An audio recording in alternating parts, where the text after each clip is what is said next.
برونتو اف ام. برونتو اف ام، صوتك سابق بخطوة.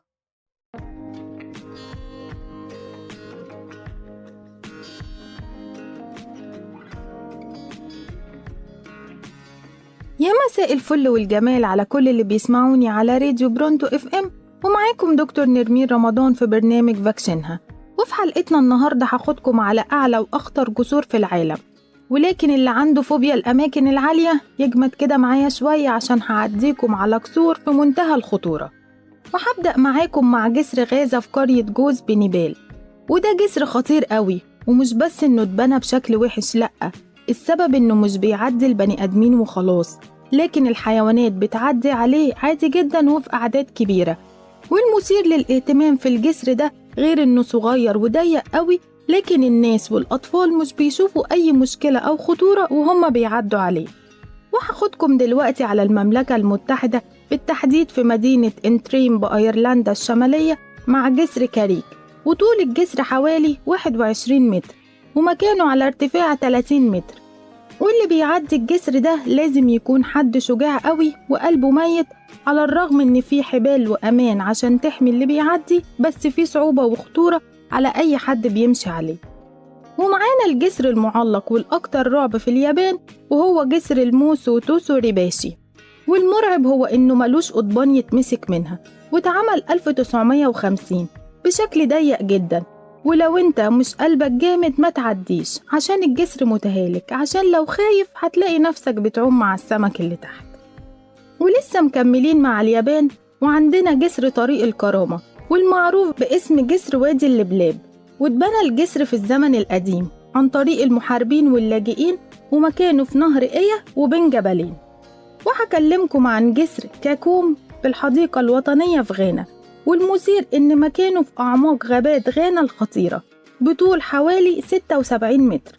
بالرغم إن دايما المكان مليان بالسياح، إلا إن الجسر بقى خطير جدا، وعشان كده عملوا مساعدات وتثبيتات من الصخور على جوانب الجسر عشان يبقى أكتر أمان. ومعانا جسر رويال جورج في كولورادو، ومكان الجسر في مدينة الملاهي في كولورادو، وهو معلق فوق نهر أركانساس. وارتفاع الجسر 291 متر، وطوله 384 متر، وعرضه 5.5 متر. واتبنى الجسر في 1929، وفضل الجسر ده يعتبر من أعلى جسر في العالم لحد سنة 2001.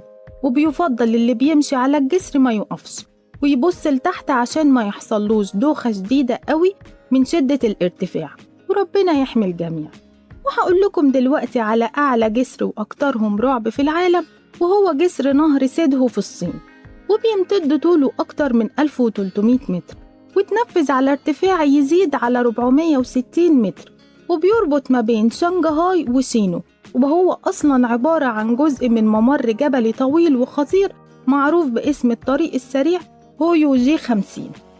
وهنروح لجسر في جنوب لوزيانا بالولايات المتحدة الأمريكية، وبيتكون من جسرين متوازيين طولهم 35 و 38 كيلومتر، واتبنى في 1969، ومدعوم بكميات ضخمة من العواميد الخرسانية بسبب طبيعته الغير مستقرة. وفي 2011 اتحط الجسر في موسوعة جينيس للأرقام القياسية كأطول جسر فوق المية في العالم. وهقول لكم دلوقتي على مجموعة جسور الناس بتستنى إن هي تقع من شدة خطورتها والرعب اللي فيها. وأول واحد معانا وهو جسر نهر فايتم بروسيا، وهو من أكتر الجسور خطورة في العالم. وخطورة الجسر بتظهر في فصل الشتاء، وده لأن أرضية الجسر خشبية وبتتغطى بالجليد، وبتبقى مزحلقة تماما أغلب السنة.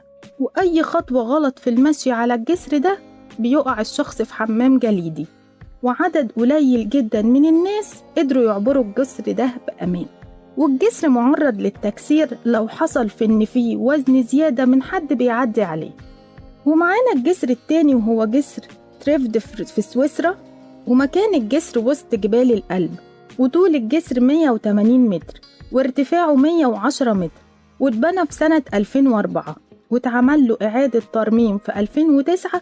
والسبب في كده إن الأمان في الجسر يعتبر شبه منعدم، والسبب إن مفيش أي حماية من الجنبين بتوع الجسر، ومفيش أي حبال بتدعمه خالص.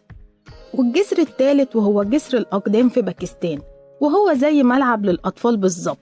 اتعمل الجسر بشكل عالي وضعيف جدا، واستخدم له مواد فقيرة في عمله لدرجة إن أماكن التثبيت والدعم من الجنبين ضعيفة بشكل مخيف، وعشان كده دايما بينصحوا باستخدام الجسر في الضرورة بس. وهقول لكم على آخر جسر في المجموعة دي، وهو جسر الموت اللي هو جسر كيبوس في كوستاريكا. وخطورة الجسر ده إن شكله ممكن ينهار في أي لحظة.